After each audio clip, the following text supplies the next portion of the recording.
Hello, BillWhittle.com members. I'm Steve Green with Bill Whittle and Scott on, and this is your lightning round, and it's for members only because we love you. We do. You're killing me, Larry.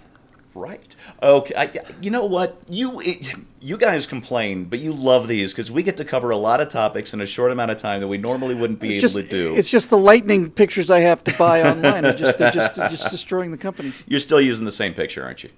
I'm not. That's why it's costing me a fortune. Get on with it. Just use the same dang picture. Nobody will know.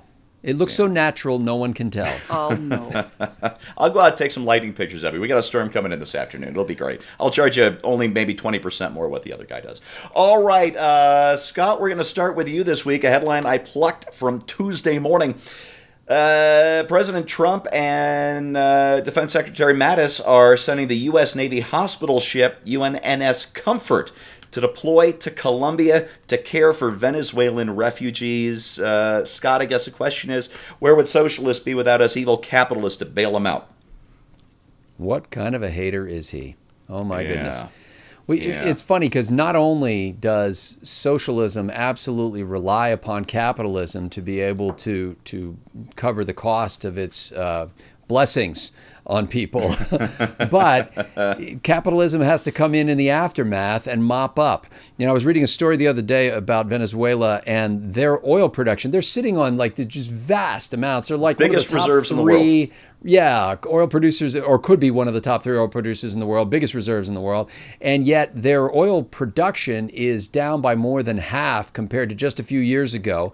They have a welfare program that if you're a Venezuelan person, you can get gas like incredibly cheap, just, you know, pennies per gallon for gasoline, but they, you know, apparently they can't even keep up with that demand because they're not drawing enough of it out of the ground and refining it. The whole system collapses when you cut out the freedom.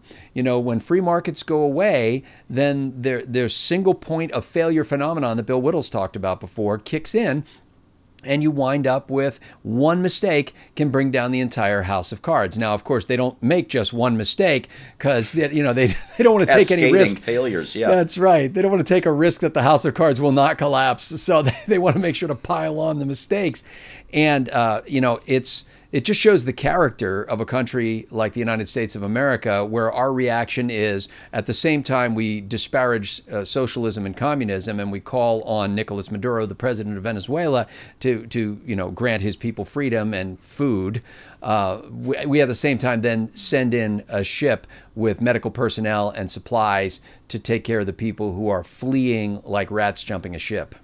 Yeah, and a lot of people blame Venezuela's economic collapse on the collapse of oil prices, but what they forget is when Chavez took over in 1998 or 9, I believe it was, oil prices were at about $18 a barrel. So oil prices have declined from $18 a barrel to about $70 a barrel, That's right.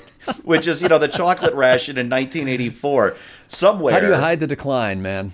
Yeah, somewhere the money went, and it wasn't into people's tummies. All right, Bill, chaos as 10,000 plus residents at an Ohio town were ordered to show up at a tax office at the exact same time. Number one, poor planning. Number two, and I think I'm serious. No, I know I'm serious when I ask you this. Hasn't it been just too damn long since this country had a decent tax riot? Yes. In fact, what's interesting about this particular story is, as you were telling me, chaos as 10,000 Ohio residents were ordered to report to. And I'm listening to this, and I'm thinking, who the hell's got the authority to tell 10,000 Ohio people to do anything? The tax office. I said, I'm sorry, I'll be there at 10:30. Beg your pardon. 10 o'clock. Yeah, that's it, Steve. You know, it's like, that was exactly my chain of thought. What possible force could force Americans to be summoned and be in the same place at the same time? And then I realized, it's the force that has deadly control over our lives and can take our houses and our food and our jobs and everything else that we can't ever become free of, we can't bankrupt ourselves out of, we can't do anything. We have no money left in the world, but you owe your taxes. And I just think this argument bears repeating, you know. People will say, I made my last house payment, I finally own my house. I paid the bank the last installment after 30 years, now I own my house. No, you don't. You don't own your house.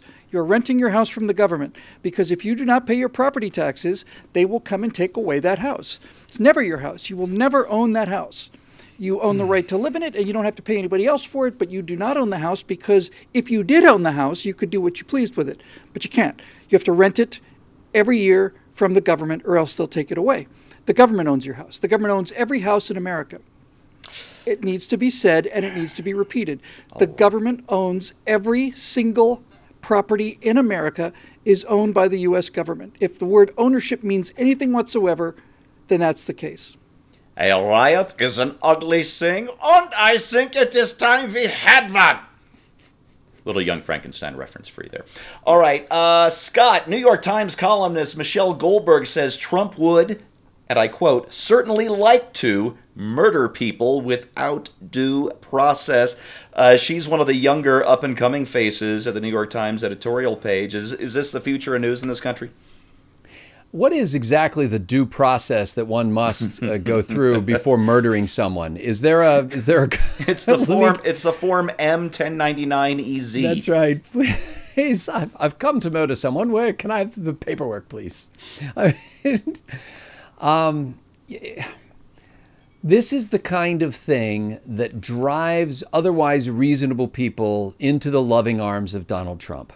I mean, let me just say this again. I mean, if you really want to hurt Donald Trump, then don't go over the edge in your criticism of him. Just accurately say what he's doing. There'll be enough people who will oppose what he's actually doing that you can muster some opposition to him. But when you say stuff like that, people like me who like some of what he's doing but don't like other things that he's doing are just going, you know what? If this is the alternative, I'll take the orange crazy over this other kind of crazy. Because any day. Yeah. I mean, it's like, just wake up, grow up, make a reasonable argument from time to time. The guy is clearly not trying to kill you, Michelle. You're going to be okay. In fact, I probably said this before on this show, once back during the George W. Bush administration, I was in a convenience store in the Poconos, and there was a guy wearing a T-shirt that had a picture of George Bush as a vampire sucking blood from the neck of Lady Liberty. And I wanted to go over to him and go, hey, you better put a coat over that T-shirt before the Bushies see you. You're going to be in big trouble. You know, the fact that Michelle Goldberg can express this view in this country just shows that she's wrong. Yeah, the converse of that, now she's determining national attitudes from the paper of record, and they have no idea why their credibility is evaporating. It's a complete mystery. Now, Stalin did have the power to murder anybody he wanted, and so nobody said that about him. Bingo. All right. Bill, you're up. Bill, California is saved. Sacramento bill seeks to restrict restaurants from serving kids sugary drinks. Oh, thank goodness. That's going to make the high-speed rail run on time and finish someday, right? You're saved. I'm working on a firewall called Understanding California. Oh, boy. And we talked about this in your other episode, Steve. The soda straw one, yeah. No, the South African one. That we just shot just today. When you think about the regulations and you think about the taxes and the number of businesses that leave here every year to go to places like Texas because of very clear reasons, more and more big companies and little companies are leaving every year. That means the revenue base is going down, and that means you have to raise taxes.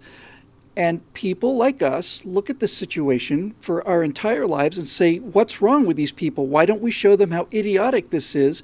Why don't we show them that this death spiral is going to happen?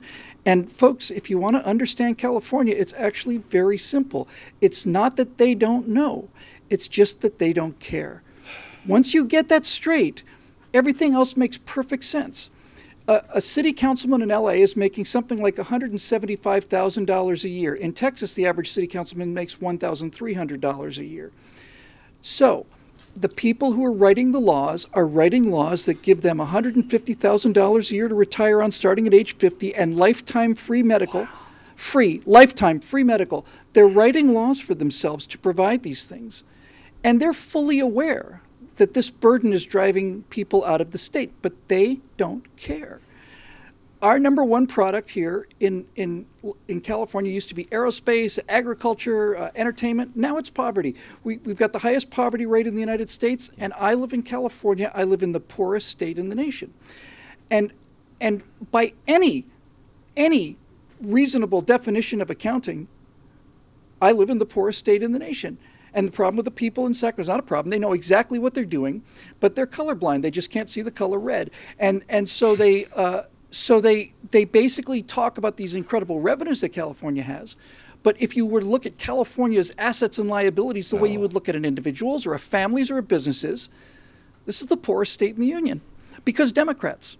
And they're saying they're doing all of this to protect the poor, but they're not. They're making more poor people in California than there are anywhere else. And I actually heard this put beautifully by the guy who wrote these Uncle Eric books. It was a book called Whatever Happened to Penny Candy or Whatever Happened to Justice, one of these things.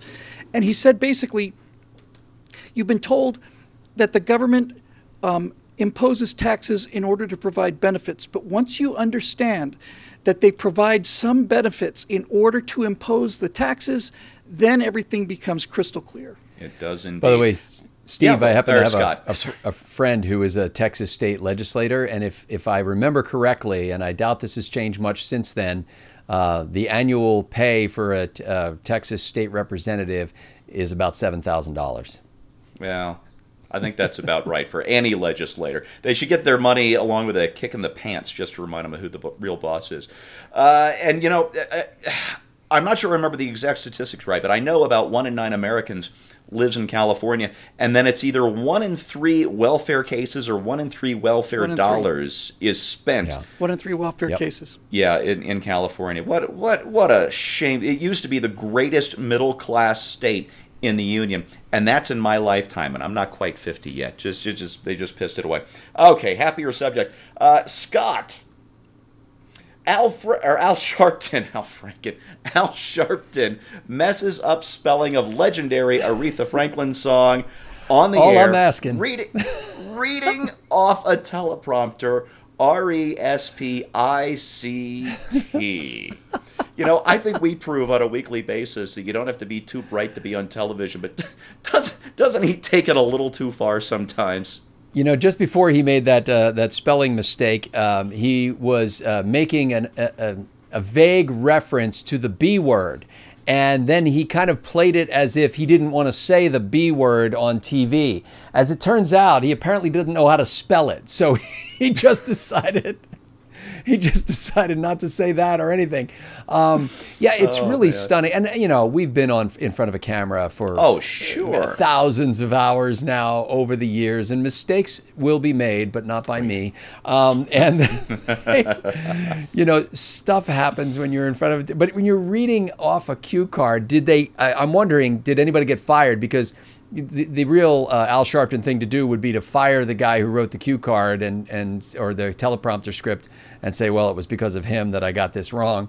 I love the fact that Al Sharpton is on TV. I love the fact that we can get these. I mean, I don't have to watch him all the time because we have YouTube to capture his precious moments. And I am just so happy he's out there. I want him to keep on talking. I want him to keep on spelling. Yeah, and it's the only word in English that we have been consistently taught how to spell since we were children. That's right. It's the only word in English that we have heard hundreds and hundreds of times. You spell RESPECT. That's how you spell respect. Yeah. You got it wrong. Yeah. You know, maybe he just doesn't listen to Aretha Franklin or Soul or anything like that. I think he should just declare VECTORY and go home. Well played, my friend. Well played. Bill, last headline. Kevin Spacey film Billionaire Boys Club bombs with dismal, and I've seen different figures, $287 opening. That's not $287,000. That's $287. With Kevin Spacey starring in this thing, Bill, don't you think they should at least taken boys out of the title? Well, to say the least. You know, $270 is what I heard. So, you know, let's. I heard like 60 or he's 300. He's up in the 600s now. Let's give him the benefit of the doubt and let's say it's 300. I have to, and I'm asking this question in all seriousness. I don't know how you make that little money. I would have thought that just accidentally people either picking the wrong movie or having nothing else showing at the theater that they would just stumble in. You would think that just sheer ignorance of the topic and utter ignorance of anything, you would get at least $20,000, $30,000, $40,000, which people is the just lowest coming in number for I've the air heard before. conditioning. Yeah. Just something. I simply do not know how a film can make that little money. But people think this will show them. No, they don't care. They don't care about how much money they lose. This is something I'm going to talk about in my episode.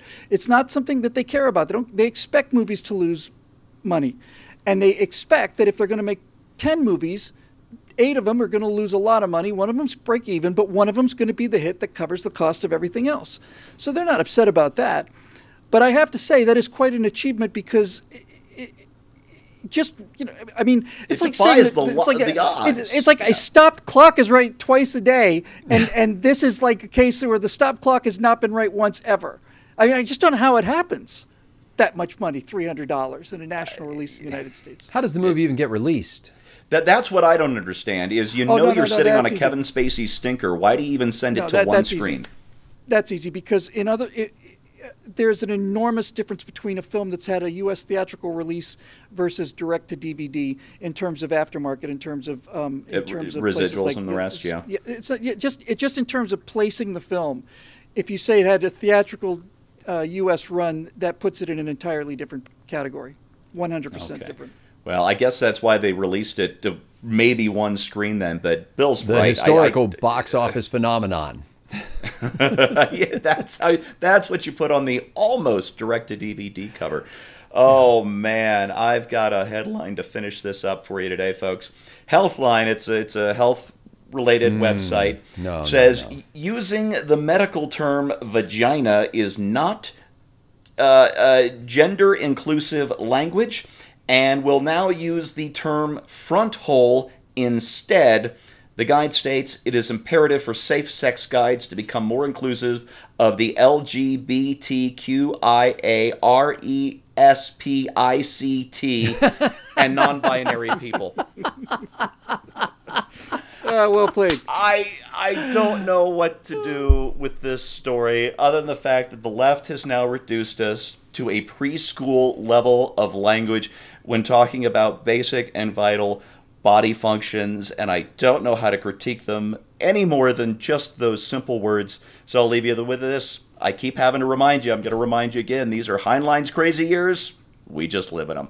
And that's your whatever number lightning round this is. Thanks for putting up with us. Thanks for being our sponsors. Thank you for being our producers. We'll see you next week.